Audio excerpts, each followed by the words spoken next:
मैं बताऊं, अच्छा वैसे हया जी आपकी बात पे यहाँ पर माथुर सर जरूर रिप्लाई करेंगे। एक ऐसा देश जिसके बजट का एक बड़ा हिस्सा, सुनिए ना, जो भारत विरोधी गैंग के लिए खासतौर से अगर एक्टिवेट हो, हमेशा उसके लिए एक बड़ा हिस्सा अगर बजट का जाए, और आप कहते हैं कि पाकिस्तान में से कोई ताकतें स्थापित नहीं है। अरे आपने ऐसे तमाम लोगों को घर में बैठा रखा है जो अंतर्राष्ट्रीय स्तर पर आतंकी घोषित हैं, और आप उन्हें, जिन्हें आप मुजाहिदीन के तौर पर आप देखते हैं, आप उन्हें स्वयं सेवक के तौर पर देखते हैं, आप उन्हें वेलफेयर के तौर पर देखते हैं। पूरी दुनिया सवाल पूछती है और आप कहते हैं कि भाई ऐसी कोई स्कीम या ऐसे कोई लोग नहीं है या ऐसी कोई नियत यहाँ पर नजर नहीं आती। माथुर जी आप बात का रिप्लाई कर रहे थे शॉर्ट में प्लीज। देखिए, मैं बिल्कुल ये बात बता रहा हूँ, ये मैं अचानक से नहीं कह रहा हूँ, ये मेरा पूरा एक्सपीरियंस रहा है। मैं इसको समझता हूँ, इसको आप जान के देख सकते हैं। मैं ऐसे ऐसे उदाहरण आपके सामने प्रस्तुत कर सकता हूँ। एंटी इंडिया रिटोरिक जो है वो पाकिस्तान की हॉट करेंसी है, ये बात हमको समझने की आवश्यकता है। 2019 के अंदर पुलवामा का फॉल्स फ्लैग ऑपरेशन आपने किया था। एक मिनट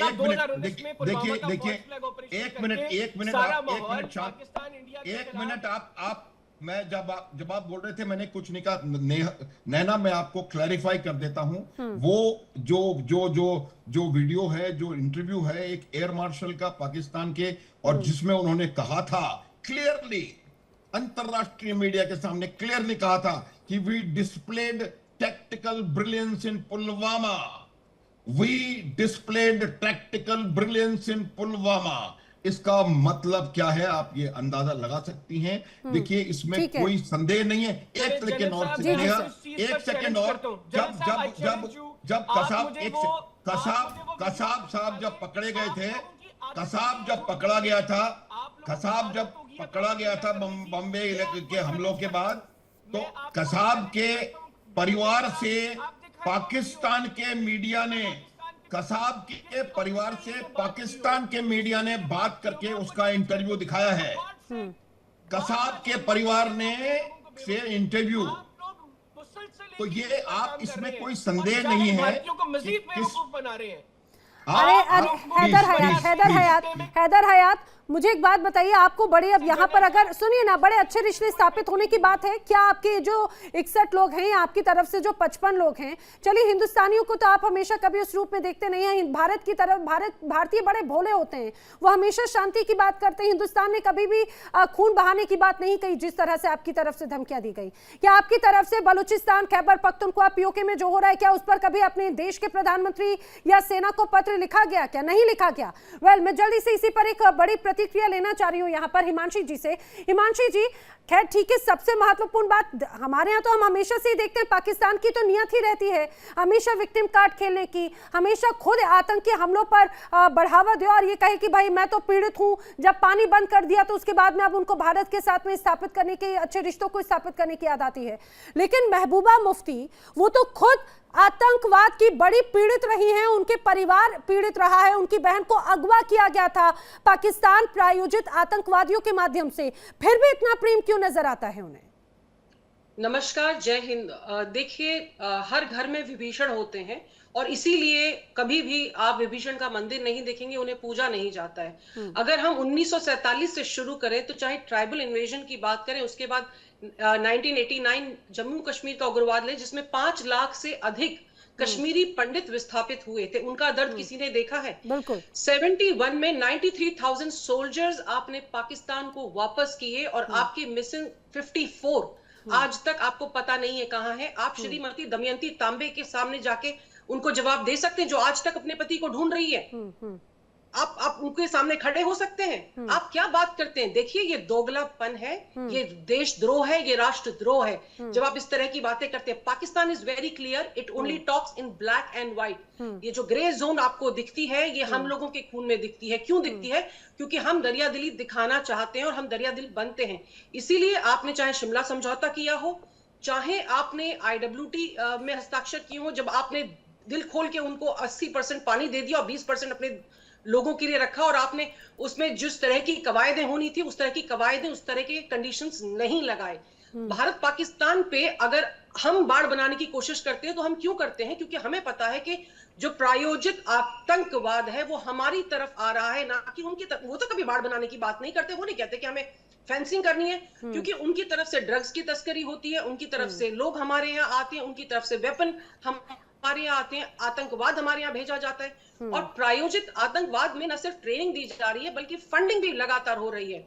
और ये जो लोग हैं जो इस तरह की बातें कर रहे हैं, मुझे लगता है कि इनकी जो जहानी हालत है इसको कुछ हमें देखने की जरूरत है। अभी इस समय ऑपरेशन सिंदूर की जो चिताएं हैं वो ठंडी नहीं हुई हैं। 1 साल तक तो मातम हर घर में मनाया जाता है। तो मुझे लगता है कि पाकिस्तान को आप अगर इस तरह से बार बार चांसेस देते रहेंगे तो ये आपकी बेवकूफी है। क्योंकि जब आप इस तरह की चीजें करते हैं कि कहां से आपको लगातार धोखा मिल रहा है और उसके बावजूद आप अपने घर के दरवाजे खुले रखेंगे, तो मुझे लगता है कि आपसे ज्यादा बेवकूफ कोई है नहीं।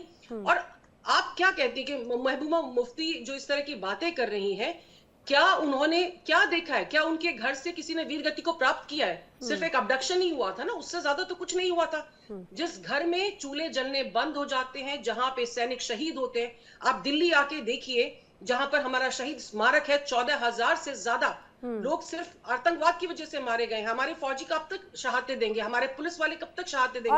और यही तो बात यहाँ पर मुझे लग रहा है हिमांशी जी, यही तो बात एक बड़ा सवाल खड़ा करती है। लेकिन मैं तो फिर भी कहती हूँ, देखिए ये भारतीयों की मुझे एक चीज और प्लीज ऐड करने दीजिए, जस्ट 1 सेकेंड। देखिए, परवेज मुशर्रफ को 2 सिर काट के दिए गए थे भारतीय सैनिकों के, और उन्होंने इनाम दिया था।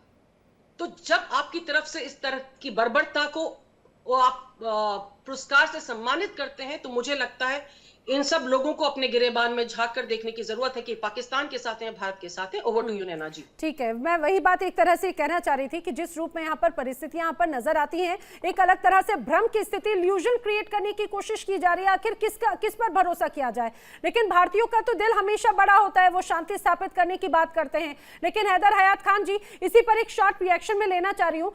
क्या आपके तमाम नेताओं की तरफ से बलूचिस्तान, खैबर पख्तूनख्वा, पीओके में हो रही हिंसा या बर्बरता पर किसी ने चिंता जाहिर की है क्या इस तरह से? क्या वहां पर अब सेना को ऑपरेशन बंद कर देना चाहिए, लोगों की समस्याओं का समाधान करना चाहिए? इतना प्रेम वहां पर उमड़ा है क्या? नहीं, क्यों हम ऑपरेशन बंद करें? ताकि आप लोगों को फ्री हैंड मिल जाए वहां पर। आप लोग अपनी आप अपनी ही जनता के लिए, अपनी ही जनता पर आप जो बर्बरता करते हैं, और ये हर मर्तबा की आप ये ऑपरेशन कौन कर रहा है? पाकिस्तान की सेना करे या हिंदुस्तान की सेना कर रही है? हो जाती है। मैं नैना, आप मुझसे सवाल कर रही है ना, तो आप मुझसे जवाब लीजिए। आपने खुद ही जवाब देना है, तो आप इधर मेरी जगह पर नहीं, आपने क्योंकि हिंदुस्तान का नाम लिया ना, मैं ये जानना चाह रही हूँ। लोग कर लिया करें, आपके बड़े अच्छे वीलॉग्स होते हैं। आपने मुझसे सवाल किया, यू आर नॉट इवन। बताइए।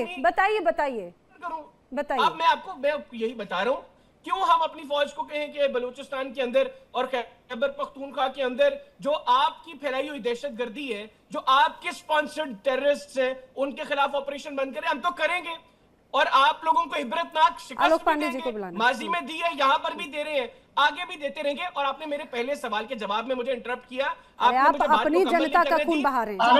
अरे सर, आप हमसे लड़ने लायक ही नहीं है। हम अगर लड़ेंगे तो आप खत्म हो जाएंगे। सर बिल्कुल, आप लोगों की औकात ही नहीं है कि आप हमारा मुकाबला कर सके। यानी हमसे 10 गुना बड़ा बजट है आपका, और 4 घंटे में आप लोग घुटनों पे आ गए थे। हम तो ऐसे घटिया दुश्मन से लड़ना भी पसंद नहीं करते। हम तो आप ऐसे घटिया दुश्मन से लड़ना भी पसंद नहीं करते। पहले अपनी अफवाज को ट्रेन करें, थोड़ा सा हमारे स्टैंडर्ड पे तो गिरोगे आप। 4 घंटे में जो घुटनों में चला गया, उससे हमने कितने बार नक्शा बदला है? आप भूल गए हमने कितने बार नक्शा बदला है आपका? आपका नक्शा हमने कितने बार बदला है, भूल गए? और नक्शा बदलवाना चाहते हो तो बताओ, आपकी फौज आपका नक्शा हमने कितने बार बदला है? और नक्शा बदलवाना है तो बताइए, हम आपका नक्शा ही बदल देते हैं। अगर आपकी ये तमन्ना है कि धरती में पाकिस्तान न रहे, तो वो तमन्ना बताओ, हम वो भी पूरी कर देंगे। हमारी कोख से पैदा हुए हो तुम्हारी हैसियत क्या है?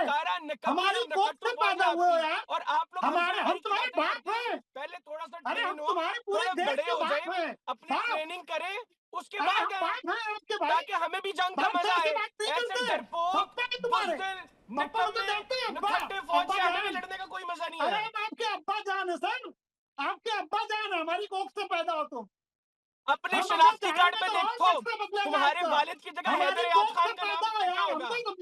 तुम हो ही, अरे हमारे तो दरिया दिल्ली हमारी कुछ पॉलिटिक्स है, वरना तो पाकिस्तान होता ही नहीं इस समय धरती पार्टी में आप बहुत कितने टुकड़े किए और टुकड़े कर देंगे। आपकी अगर तमन्ना है कि पश्चिमी पाकिस्तान भी और टूटे तो चिंता मत करो, हम उसे भी तोड़ देंगे।